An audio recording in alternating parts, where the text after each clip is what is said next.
Saudari-saudara yang terkasih di dalam Tuhan Yesus, marilah kita berdoa. Dalam nama Bapa dan Putra dan Roh Kudus. Amin.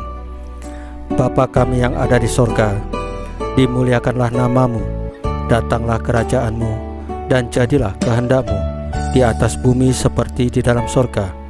Berilah kami rejeki pada hari ini, dan ampunilah kesalahan kami, seperti kami pun mengampuni yang bersalah kepada kami.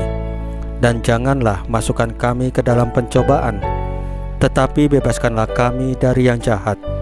Ya Roh Kudus, hadirlah saat ini untuk memimpin dan membimbing kami dalam membaca firman Tuhan Yesus dan merenungkannya, sehingga kami dapat mengerti maknanya dan dapat kami laksanakan dalam hidup kami sehari-hari di tengah masyarakat kami.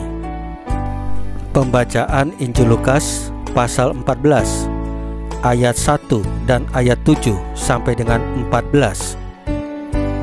Rendah hati yang sebenarnya.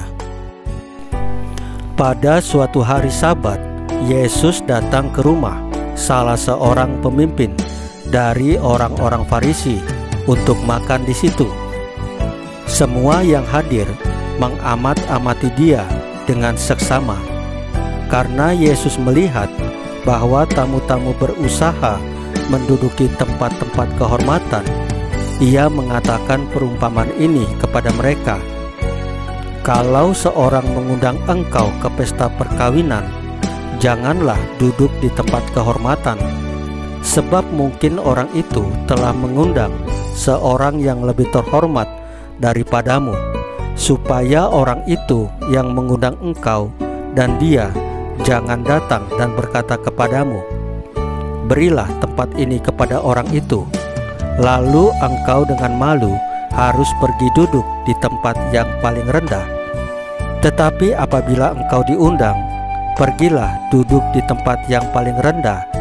Mungkin tuan rumah akan datang dan berkata kepadamu, sahabat, silakan duduk di depan. Dan dengan demikian engkau akan menerima hormat di depan mata semua tamu yang lain. Sebab barang siapa yang meninggikan diri, ia akan direndahkan, dan barang siapa merendahkan diri, ia akan ditinggikan. Dan Yesus berkata juga kepada orang-orang yang mengundang dia, apabila engkau mengadakan perjamuan siang atau perjamuan malam, janganlah engkau mengundang sahabat-sahabatmu atau saudara-saudaramu atau kaum keluargamu atau tetangga-tetanggamu yang kaya, karena mereka akan membalasnya dengan mengundang engkau pula, dan dengan demikian engkau mendapat balasnya. Tetapi apabila engkau mengadakan perjamuan, undanglah orang-orang miskin, orang-orang cacat, orang-orang lumpuh, dan orang-orang buta, dan engkau akan berbahagia, karena mereka tidak mempunyai apa-apa untuk membalasnya kepadamu, sebab engkau akan mendapat balasnya pada hari kebangkitan orang-orang benar. Demikianlah sabda Tuhan. Terpujilah Kristus. Saudari-saudara yang terkasih di dalam Tuhan Yesus, pada hari Minggu biasa ke-22 ini, kita diajak agar menjadi pribadi-pribadi yang rendah hati.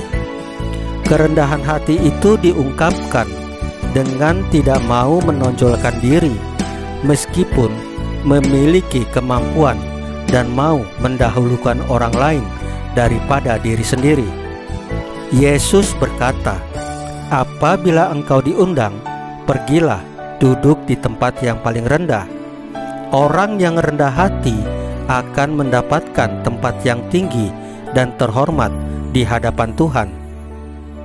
Dalam kehidupan sehari-hari, kita kadang mempunyai keinginan agar orang lain mengetahui gelar dan jabatan kita, menghormati dan menempatkan kita lebih tinggi dibandingkan dengan yang lain. Atau mungkin kita selalu ingin dinomorsatukan dalam segala hal. Namun, sebagai murid Yesus, kita diajak untuk berubah. Jika hidup kita memang baik, memang ramah, sopan, berjiwa sosial, dan rendah hati, tanpa kita menginginkannya pun, orang lain akan segan dan hormat kepada kita. Kita juga diajak untuk lebih senang menghormati daripada dihormati, melayani daripada dilayani, memberi daripada menerima, mendahulukan orang lain daripada diri sendiri. Biarlah orang lain semakin besar dan kita semakin kecil. Saudari-saudara yang terkasih di dalam Tuhan Yesus, marilah kita berdoa. Ya Allah Bapa yang Maha Baik, semoga firman-Mu hari ini membuat kami semakin terbuka akan teladan-Mu yang mau berkorban dan melayani hidup kami setiap saat. Salam Maria, penuh rahmat, Tuhan sertamu. Terpujilah engkau di antara wanita, dan terpujilah buah tubuhmu Yesus. Santa Maria Bunda Allah, doakanlah kami yang berdosa ini, sekarang dan waktu kami mati. Ya Tuhan Yesus, tambahkanlah iman kami hanya kepadamu saja, karena Engkau adalah Tuhan dan Juru Selamat kami satu-satunya, tidak ada yang lain. Dalam nama Bapa dan Putra dan Roh Kudus. Amin. Saudari-saudara yang terkasih di dalam Tuhan Yesus, bacaan firman dan renungan hari ini sudah selesai. Tuhan Yesus memberkati kita semua.